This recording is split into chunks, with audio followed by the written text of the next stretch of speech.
কোনো মুন্সির কথা চলবে না, কোনো মৌলবীর কথা চলবে না, কোনো শাইখের কথা চলবে না, কোনো মানুষের কথা চলবে না। কোরআন হাদিস দিয়ে কথা হবে, দলিল দিয়ে কথা হবে। যদি দলিল থাকে, বাপের সন্তান হলে আসো সামনাসামনি, এখনই মোনাজারা হবে। আসো দেখি। তাদের ভাষায় রবিউল আউয়াল 12 তারিখে নবী পৃথিবীর বুকে আসলেন এবং 12 তারিখে সোমবারের দিন নবী পৃথিবীর বুক থেকে বিদায় নিয়ে চলে গেলেন। তাহলে প্রশ্ন থেকে গেল, জন্মদিনকে পালন করলে মৃত্যুদিন কেন পালন করলেন না?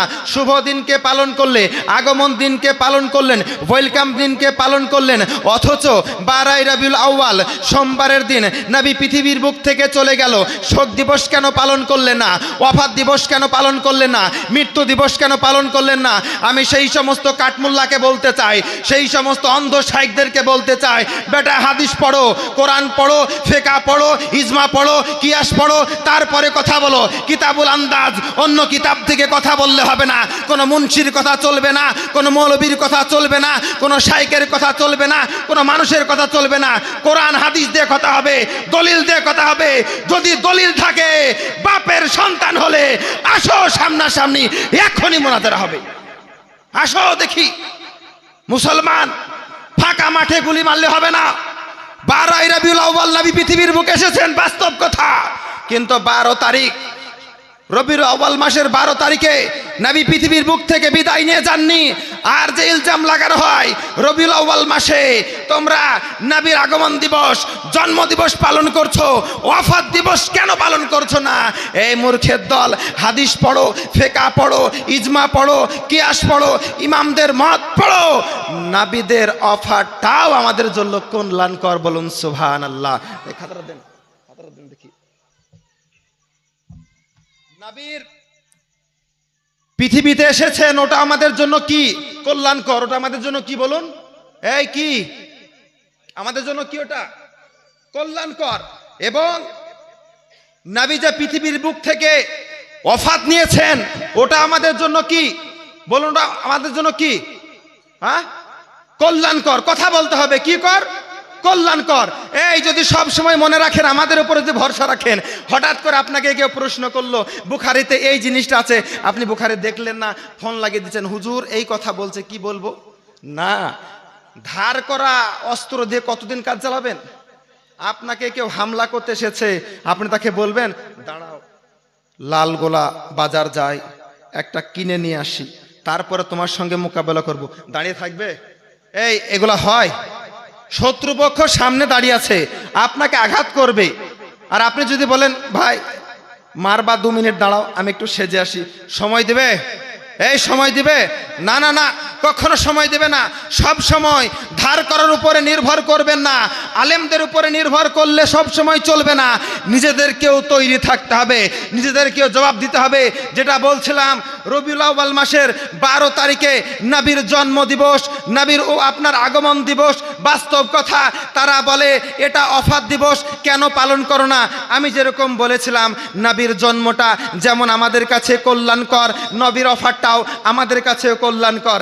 খুলে দেখবেন রাসূল করিম সাল্লাল্লাহু তাআলা আলাইহি সাল্লাম তিনি বলছেন, আমার জীবনকাল তোমাদের জন্য কল্যাণকর এবং আমার ওয়াফাত তোমাদের জন্য কল্যাণকর। অতঃপর নবীগণ নিজ নিজ রওজায় জীবিত, সেখানে তারা সালাত পড়ে এবং নবী আমার বলছে আমি ওয়াফাত হয়েছি তোমাদের জন্য কল্যাণকর। এই কারণে যখন কোনো বান্দা নেকির কাজ করে আমি তার প্রশংসা করি আল্লাহর দরবারে। যখন কোনো বান্দা গুনার কাজে লিপ্ত হয়ে যায়, গুনার কাজ করে, যখন ফারিস্তা তার আমলনামায় গুনাহ লিখতে আরম্ভ করে, আমি নবী আল্লাহর দরবারে ফরিয়াদ করি, পরওয়ারদিগারে আলম মাওলা, আমার উম্মত গুনাহ করেছে, ভুল করেছে, অন্যায় করেছে, মাবুদ হতে পারে কিছুক্ষণের মধ্যে আমার উম্মত ক্ষমা চাইবে, তওবা করবে, আল্লাহ আমার উম্মতকে তুমি মাফ করে দাও। বলুন সুবহানাল্লাহ। কল্যাণকর হলো না? কল্যাণকর হলো না? নবী ওয়াফাত নিয়েছেন, আমাদের আমল নবীর সামনে রাখা হয়। আমল আমাদের ভালো থাকলে আল্লাহর নবী খুশি হয়ে আল্লাহর দরবারে প্রশংসা করে, আর আমাদের আমল খারাপ থাকলে আল্লাহর দরবারে সুপারিশ করে যাতে আমার উম্মতের গুনাহটা মাফ হয়ে যায়। কোথায় আছে? কথায় কথায় দলিল চাই, দলিল মুখে মারবেন। সহিহ মুসলিম শরীফ 4 নম্বর খণ্ড হাদিস নাম্বার 2375, ইবনে মাজা 2 নম্বর খণ্ড হাদিস নাম্বার 1637, খাসাইসুল কুবরা 2 নম্বর খণ্ড 281 নম্বর পৃষ্ঠা।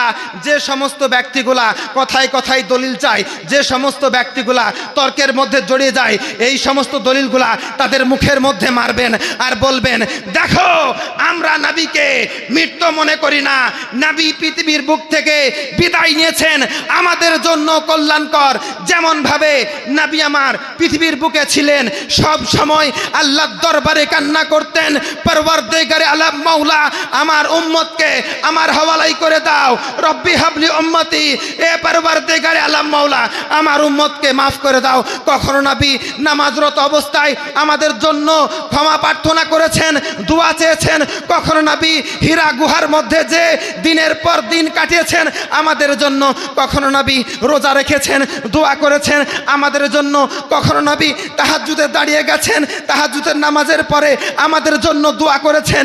মজ্জাই সামানিক রাম, শুধু তাই নয়, পৃথিবীর বুক থেকে নবী যখন আমার ওফাত নিয়ে চলে যাচ্ছেন, কবরে শায়িত অবস্থায় মুখ থেকে বের হচ্ছে রব্বি হাবলি উম্মতি। বলুন সুবহানাল্লাহ। কল্যাণকর নয়? এই বলুন কল্যাণকর নয়? ব্যাটারি তো চার্জ নাই, তা কি করে হবে? কল্যাণকর কি কল্যাণকর নয় বলুন না। হে বাবাজিরা, বুঝতে পারছেন না? হ্যাঁ বলুন, কি বুঝতে পারছেন তো? হাত উঠে বলুন কল্যাণকর তো। এই দেখুন ইসলামের সৈনিক